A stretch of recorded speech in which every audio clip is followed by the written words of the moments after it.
Magandang araw mga bata! Kamusta naman kayo sa araw na ito? Mabuti naman kung gayon. Handa na ba ang lahat na matuto sa ating bagong leksyon ngayong araw? Kung gayon ay inaanyahan ko muna ang lahat na tumayo para sa ating panalangin na panguluhan ni Binibining Harriet. Amen! Manatiling nakatayo para sa ating pampasigla. Alam niyo ba ang kantang kung ikaw ay masaya, tumawa ka? Alam niyo ba yun, mga bata? Kung gayon ay sabay-sabay natin kantahin. Kung ikaw ay masaya, tumawa ka. Na-exercise ba ang lahat? Kung gayon ay bago kayo umupo, ay pakiayos muna ng inyong mga upuan. Siguraduhin nakahanda ito ng maayos at pakipulot ng mga basura na nakalat sa sahig. Ngayon ay, sino sa inyo ang lumiban? May liban ba sa araw na ito? Wala. Kung ngayon ay, masaya akong malaman na nandito ang lahat ngayong araw na handang matuto sa ating bagong leksyon. Bago ang lahat ay mayroon ako mga alituntunin na inihanda para sa ating klase. Pakibasa, mga bata.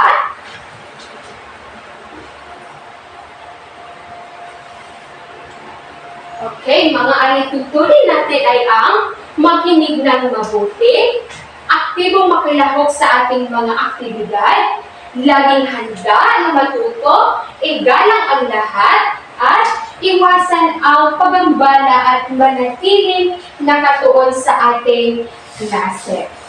Ngayon, sino sa inyo ang may alam tungkol sa ating nakaraang leksyon? Yes, Jill?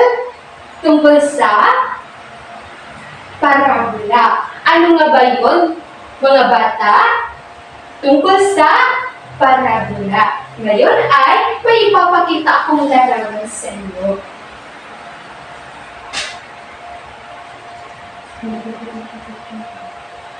Ano ang nakikita ninyo sa larawan? Magaling! Ito ay larawan ng aso. May alaga ba kayong aso sa inyo? Okay, larong dito nag-aalaga, mayroong dito hindi. Ngayon, mga bata ay pakinggan niyo mabuti ang ating ang tulang ang aking alaga. Ako ay may alaga, asong mataba, buntot ay mahaba, malinis ang mukha. Ako'y mahal niya, mahal ko rin siya, kaya kaming dalawa ay laging magkasama. Anong napansin niyo sa tula? Ito ay, ang tulihan ng mga salita ay magkatugma. Magbigay ng mga salita na magkatugma sa tula. Harriet, magaling, alaga at mataba. Ngayon ay may ipapakita akong mga buto sa inyo.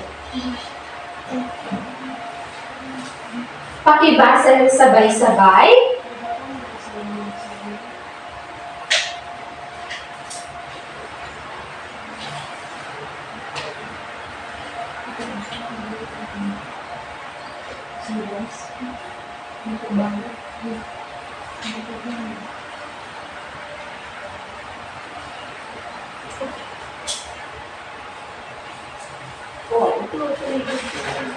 Ngayon, kung babasahin natin ang salitang alaga at mahaba, magkapareho ba ang dulong-tulong nila?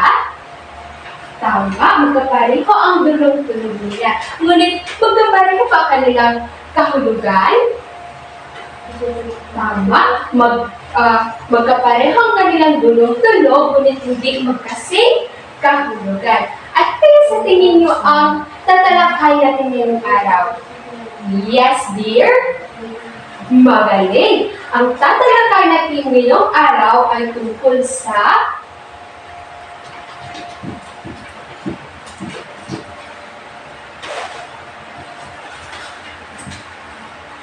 Pakibasa ng sabay-sabay tungkol sa mga salitang magkatugma. Ngunit bago yan ay babasahin muna natin ang ating layunin. Pakibasa ng sabay-sabay.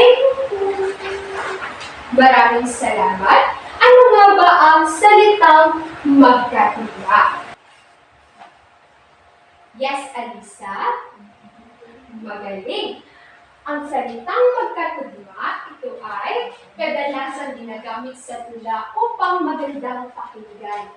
Ito ay galing sa salitang ugat ng tugma, na ang ibig sabihin ay pagkakapareho ng dulong-tunog ng dalawa o higit pang salita sa taludtod sa isang saklong ng tula.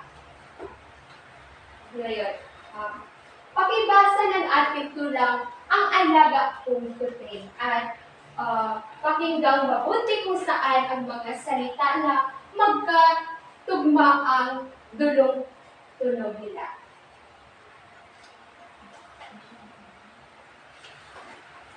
Maraming salamat.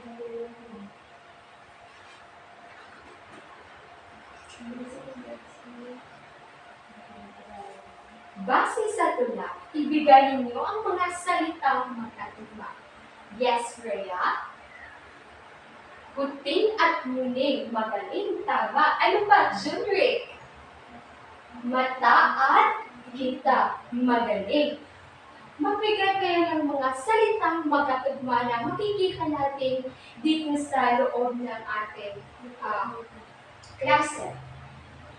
Yes, dear. Magaling. Ano ba, Jasmine?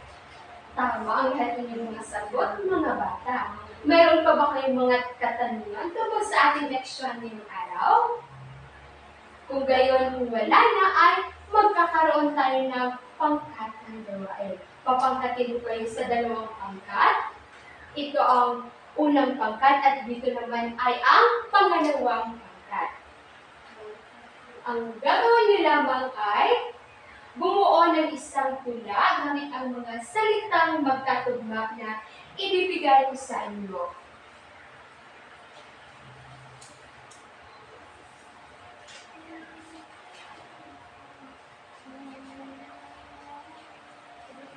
Bibigyan ko lamang kayo ng 5 minuto upang maghanda sa inyong tula at pagkatapos ay sabay-sabay ninyo itong bibigkasin dito sa harap ng klase. Narito ang ating pamantayan sa pagmamarka. Wastong paggamit ng salitang magkatugma. 20 points, nilalaman ng tula. 15 points. Pagkakaisa at pakikilahok ng grupo, 10 points at malinaw na pagbigkas o presentasyon, 5 points. Sa kabuuan ay 50 points. Naintindihan lamang ba mga bata?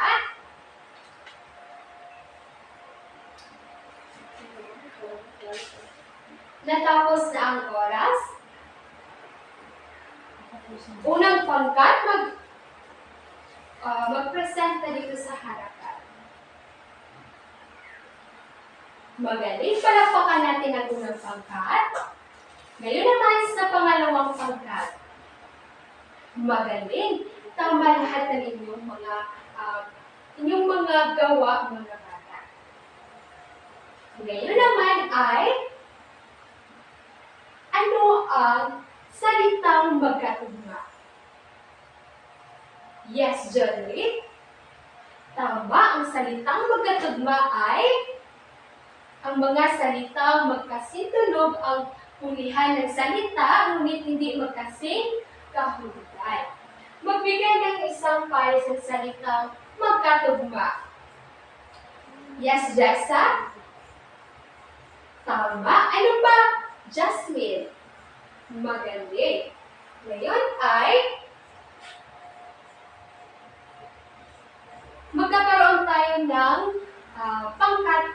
magkakaroon tayo ng individual na aktibidad. Bibigyan ko lamang kayo ng test paper at dito niyo isulat ang inyong mga pangalan at ang ang inyong baitan. Bibigyan ko lamang kayo ng 3 minuto sa pagsagot nito.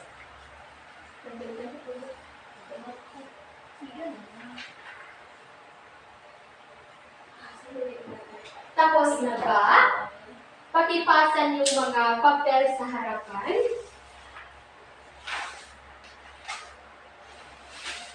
Para sa inyong takdang aralin, pakibasa ng sabay-sabay. Maraming salamat. Kayo ay bumuo ng isang maikling tula tungkol sa inyong pamilya at sa nangguhitar ng mga salitang magkatugma na ginagamit ninyo sa tula. Ihanda ito at ipasa sa susunod na ating pagkikita sa klase. Ilagay niyo lamang ito sa inyong kwaderno. Inanyahan ko ang lahat na tumayo. Paalam mga bata.